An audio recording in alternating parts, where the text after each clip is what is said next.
Hello, అందరూ ఎలా ఉన్నారు? ముందుగా అందరికీ ధన్యవాదాలు.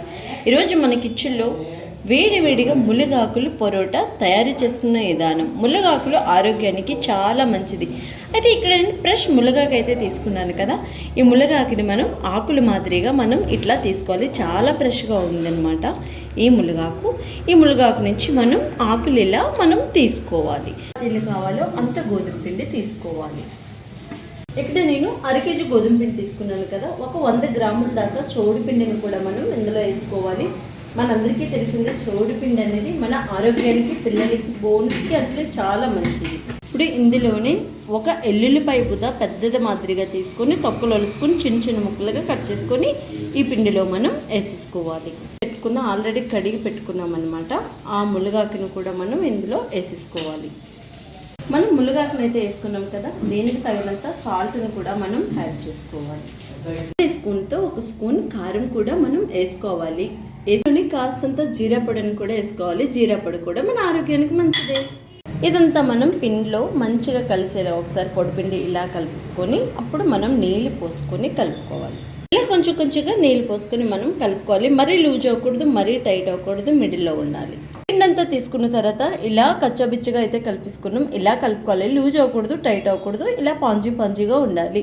దీన్ని మనం అరగంట సేపు ఒక పక్కనే మూత పెట్టుకొని ఉంచుకోవాలి.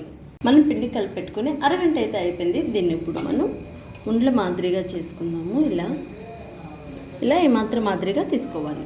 ఉండని ఇలా గోధుమ పిండిలో ముంచుకొని మనం ఇలా మంచిగా కాస్తంత రౌండ్ అప్గా ఇట్లా చేసుకోవాలి. చేసుకున్న తర్వాత కాస్తంత నూనెని అప్లై చేసుకోవాలి. ఇలా చేసుకున్న తర్వాత జస్ట్ ఇట్లా మడత పెట్టుకొని మళ్ళీ దీనిపైన కాస్తంత నూనె ఇలా అని మళ్ళీ ఇలా సెంటర్ అప్గా ఫోల్డ్ చేసుకున్న తర్వాత ఇట్లా అనుకున్న తర్వాత మళ్ళీ గోధుమ పిండిలో మనం దీన్ని తీసుకెళ్ళి ఒకసారి ముంచి తీసుకొచ్చి దీన్ని మనం రౌండ్ అప్గా ఇట్లా అంటే చూడండి ఎంత బాగా వస్తుందో. ఎప్పుడు కూడా గట్టిగా అడిసి పెట్టకూడదు.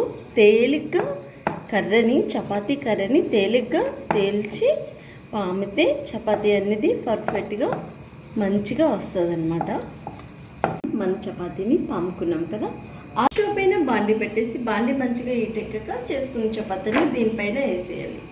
దీనిపైన కాస్తంత ఆయిల్ ఇట్లా పోసుకొని ఆయిల్ పోసుకున్న తర్వాత జస్ట్ ఇలా అంటే సరిపోతుంది. రెండో వైపు తిరిగి పెట్టుకోవాలి. రెండో వైపు ఆల్రెడీ జస్ట్ కొంచెం ఆయిల్ వేసి అప్లై చేసేసాను, వీడియో మిస్ అయ్యింది. ఓకేనా, ఆల్రెడీ మన చపాతీ అయిపోయింది. దీన్ని తీసుకొని హాట్ ప్యాక్లో వేసుకోవడమే. అన్ని చపాతీలు ఇట్లా చేసేసుకోవడమే. లాస్ట్ ఫైనల్గా మన పరోటా చపాతీ అంతా రెడీ అయిపోయింది. కానీ మా వాళ్ళు వేసినట్టే తినేసారు. లాస్ట్ ఫైనల్గా 2 మాత్రం మిగిలాయి వీడియో కోసం. అయితే ఇక్కడ నేను టమాటో సాస్ వేసుకున్నాను. లాస్ట్లో నేనే మిగిలాను. నాకు ఈ 2 సరిపోతాయి. టేస్ట్ అయితే వేరే లెవెల్. నా మాటలో నేను చెప్పడం కాదు, ఏ కూరతోనైనా ఈ చపాతీని తినొచ్చు. అంత టేస్టీగా ఉంటుంది. నా మాటలో నేను చెప్పడం కాదు. ఒకసారి మీరు కూడా ఇలా తయారు చేయండి. ఆరోగ్యమే మహాభాగ్యమని గుర్తుపడి నెక్స్ట్ మంచి సరికొత్త వీడియోతో మళ్ళీ కలుసుకుందాం. అంతవరకు మీ అందరికీ బాయ్.